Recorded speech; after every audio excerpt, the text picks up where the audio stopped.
ये ईडी वाले कुछ नहीं, ऐसे प्राइवेट एजेंसी की तरह काम कर रहे हैं, जिसे किसी लाला के नौकर हो, लाला की दुकान के चपरासी हो। ये लोग असली अपराधी और असली भ्रष्टाचारी तो बीजेपी, और बीजेपी में इन लोगों ने किसके कहने पे चंदा दिया, करोड़पति धनपतियों के बच्चों को इस तरह से जमानत मिलना इस देश में, और वो भी इस तरह के मामलों में। इससे जुडिशियल सिस्टम भी कमज़ोर होता, मजाक बनता है जुडिशियल सिस्टम का। चैनलों को बंद किया जा रहा है, खास खबरों को डिलीट किया जा रहा है, लोगों की एडवर्टाइजमेंट और रीच बंद की जा रही है। नमस्कार, मैं ज्योति यादव और आप देख रहे हैं उल्टा चश्मा यूसी। कल कोर्ट में सीएम अरविंद केजरीवाल बतौर वकील ऐसा लग रहा था कि वो अपनी लड़ाई लड़ रहे हैं। जो आरोप लगाए गए हैं 100 करोड़, छोटा मोटा भ्रष्टाचार नहीं, 100 करोड़ का आरोप है। लेकिन सीएम अरविंद केजरीवाल ने भी कहा कि आखिरकार ये मामला जब 2 साल से चल रहा है तो एक भी सबूत क्यों नहीं मिले। ईडी कटघरे में खड़ी हो चुकी है। इस पूरे मामले को सुप्रीम कोर्ट के वकील बलराज मलिक कैसे देखते हैं, चलिए जानते हैं। सर, क्या कहना चाहेंगे? पहले तो मैं ये जानना चाहूंगी, बतौर वकील, सुप्रीम कोर्ट के बतौर वकील अरविंद केजरीवाल ने कल जो अपने लिए दलीलें पेश की है वो कैसी रही? उन्होंने बिल्कुल सही दलील पेश की, और किसी को भी अपनी दलील पेश करने का हक है इस देश में। और उन्होंने बिल्कुल सही कहा कि हमारे को पकड़ा जा रहा है, साल से ऊपर हो चुका हमारे लोगों को जेल में अंदर, और मैं भी कस्टडी में हूँ। और हमारे यहाँ एक पैसे का ये सबूत, और इन्होंने एक पैसा आज तक पकड़ नहीं पाए हैं, एक पैसा इनको मिला नहीं है। और ये लोग हमारे को गिरफ्तार कर रहे हैं। और जहाँ पैसा असली में मिल गया है, जहाँ पे पैसा उन्हीं ने, सरकारी गवाह जो बना, अप्रूवर जो बना है, उसने पैसा दिया इलेक्ट्रल बॉन्ड में। ये तो खाली इलेक्ट्रल बॉन्ड में 50-55 करोड़ रुपए दिया है, जमानत भी हो गई कमर दर्द की वजह से। यहाँ तो लोगों के माँ बाप मरने पे भी पैरोल नहीं मिलती, जमानत नहीं मिलती, और यहाँ करोड़पति धनपतियों के बच्चों को इस तरह से जमानत मिलना इस देश में, और वो भी इस तरह के मामलों में। इससे जुडिशियल सिस्टम भी कमज़ोर होता, मजाक बनता है जुडिशियल सिस्टम का, और देश के चुने हुए मुख्यमंत्रियों को अंदर ठोका जा रहा है। This is height of the nonsense on the part of the prosecution authorities of this country. और इसमें एक और गड़बड़ क्या है, पैसा जहाँ मिला उसको पकड़ा नहीं। पैसा मिला बीजेपी के पास, उनके चंदे में गया है, और वो भी तब गया है जब इन्होंने जमानत करानी थी, और जब इनको गवाह बना के और फिर पैसे दिया। वो सबसे साबित होता है असली अपराधी और असली भ्रष्टाचारी तो बीजेपी, और बीजेपी में इन लोगों ने किसके कहने पे चंदा दिया और क्यों दिया, और किसके कहने पे जमानत हुई, और कैसे अथॉरिटी चुप रही और जमानत का विरोध नहीं किया। उन सब लोगों की जांच करने की जरूरत है। अगर उसको पकड़ के इसी तरह बिठाया जाए, वो तो एक ही दिन में एफिडेविट दे देगा और बता देगा कि इस सारे के सारे मसले में कौन कौन ऑफिसर ईडी के, इनकम टैक्स के और दूसरा सीबीआई के शामिल थे। और जब उन अफसरों को पकड़ा जाएगा, वो अपने आप बता देंगे कि इसमें कौन कौन सा मंत्री संतरी, बड़े अफसरों के फ़ोन आए थे। और जब उन मंत्री संतरियों को पकड़ेंगे, वो बता देंगे कि प्राइम मिनिस्टर की डायरेक्शन, तो प्राइम मिनिस्टर और ये सब लोग जेल में जा सकते हैं, और जाने भी चाहिए। और देश को दूध का दूध और पानी का पानी इस मुद्दे पे आना चाहिए। और देश के जो लोग हैं, अब पॉलिटिकल जस्टिस की ये तगाजा है कि किसी भी नेता को, जो भी जेल में हैं, पहले के हैं या अब हैं या कस्टडी में, उन सबको जमानत मिलनी चाहिए। हाई कोर्ट और सुप्रीम कोर्ट को आगे आना चाहिए और इनको जमानत देनी चाहिए। क्यों? क्योंकि आज सबसे बड़ी अदालत में पेश होना इन सब लोगों को, चाहे वो प्रधानमंत्री है, चाहे मुख्यमंत्री हैं, चाहे कोई भी लीडर है, सबको जनता की बड़ी अदालत में जाना है, जो सुप्रीम कोर्ट से भी बड़ी है, राष्ट्रपति भवन और प्राइम मिनिस्टर ऑफिस से भी बड़ी है, इलेक्शन कमीशन से भी बड़ी कोई चीज़ है देश की जनता की अदालत। और जनता की अदालत में लोगों को जाने से रोकोगे और उनको जेल में डालोगे जानबूझ के, ताकि वो तुम्हारे राज ना खोल पाएँ और तुम्हारी झूठ और ठगी और बेईमानी और झूठे नारों को, तुम्हारे करप्शन को जनता को नहीं बता पाएँ।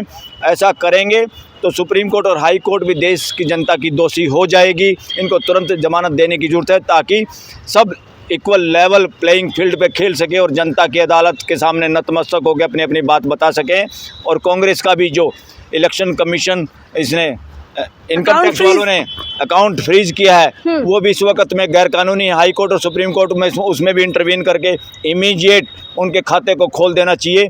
ये कांग्रेस पार्टी भी यहीं रहेगी, ये देश भी यहीं रहेगा, ये इनकम टैक्स डिपार्टमेंट में ये रहेगा। इस वक्त सबको देश की जनता के सामने जाने में कोई बाधा क्रिएट ना की जाए। राम मंदिर में जाने के लिए तो बसें घुमा रहे हो, और देश के जनता के सामने मालिकों के पास जाने के लिए लोगों को जेल में डाल रहे हो। ये नॉनसेंस, ये देश बर्दाश्त नहीं करेगा, चुन चुन के हिसाब लेगा, और बहुत ज़बरदस्त तरीके से देश में सत्ता परिवर्तन होगा। इमरजेंसी में तो लोगों के साथ इतनी ज्यादती नहीं हुई, जब अब बिना लगा इमरजेंसी घोषित किए भी महा इमरजेंसी देश में है। लोग डर रहे हैं, चैनलों को बंद किया जा रहा है, खास खबरों को डिलीट किया जा रहा है, लोगों की एडवर्टाइजमेंट और रीच बंद की जा रही है।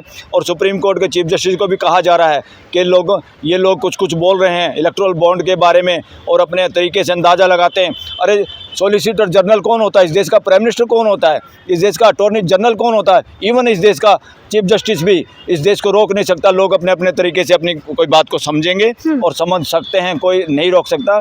इसलिए पॉलिटिकल जस्टिस के लिए वी द पीपल और कॉन्स्टिट्यूशन वी द पीपल चाहते हैं इस देश के सारे इलेक्शन कंटेस्ट करने वाले लोग हमारे सामने आए और अपनी अपनी बात बताएं और एक दूसरे के बारे में पूरा हमें बताएं। अच्छा, ईडी की आपने बात करी तो ईडी ने भी ये खुलासा किया, मतलब ईडी ने भी सवाल उठाया। अरविंद केजरीवाल ने जब कहा कि 50 करोड़ चंदे के धंधे का जब उन्होंने खुलासा किया तो ईडी ने कहा मुद्दे से मत भटकिए, मुद्दा यह है कि आप भ्रष्टाचारी हैं।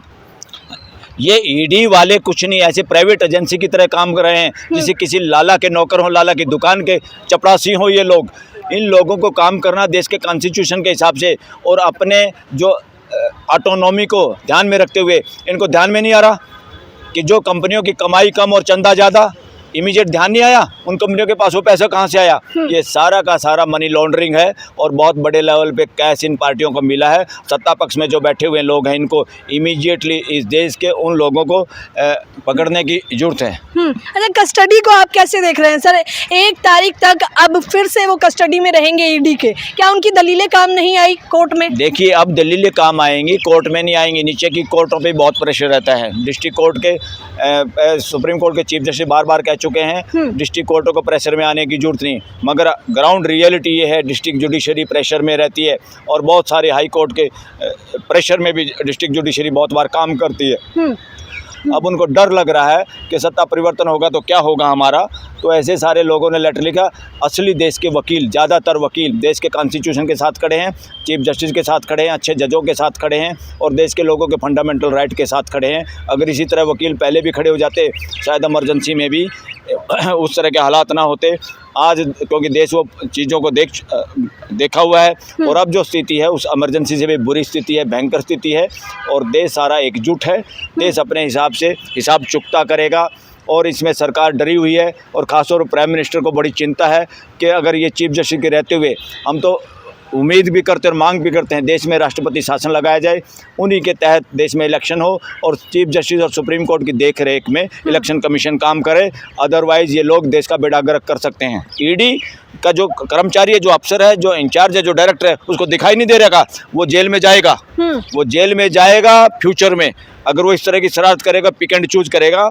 और सुप्रीम कोर्ट के लोग लगातार चीफ जस्टिस के सामने और दूसरे जजों के भी सामने ये सारी बातें उठा रहे हैं। हो सकता है सुप्रीम कोर्ट और हाई कोर्ट्स के कुछ बहादुर जज इस मामले में कार्रवाई करें और ये ईडी, सीबीआई, इन सारे, हालांकि बदलना तो चाहिए इन सब के अफसरों को, इलेक्शन कमीशन को, क्योंकि सरकार के इशारे पे काम कर रहे हैं। इंडिपेंडेंट अथॉरिटी नहीं है, ये बिल्कुल तोते की तरह काम कर रही हैं।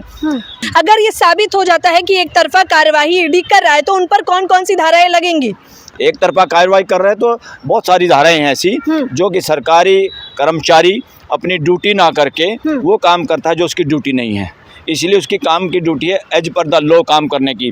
जो भी वो एज पर लॉ नहीं कर रहा काम और किसी को पिक एंड चूज कर रहा है, इक्वलिटी बिफोर लॉ और इक्वल प्रोटेक्शन ऑफ लॉ वो नहीं कर रहा है, तो बहुत सारी धाराएं, बहुत सारे एक्ट हैं जिसमें वो इन्वॉल्व हो सकता है। हाँ, तो देख लीजिए, ये थे हमारे साथ सुप्रीम कोर्ट के वकील बलराज मलिक, जिनसे हमने खास बातचीत करी है।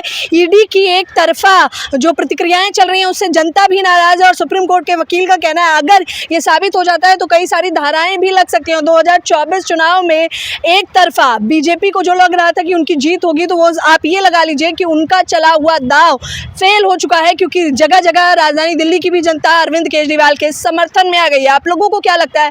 आप मुझे अपनी राय बताना बिल्कुल ना भूलें। कैमरा पर्सन फरदीन के साथ ज्योति यादव, उल्टा चश्मा, यूसी।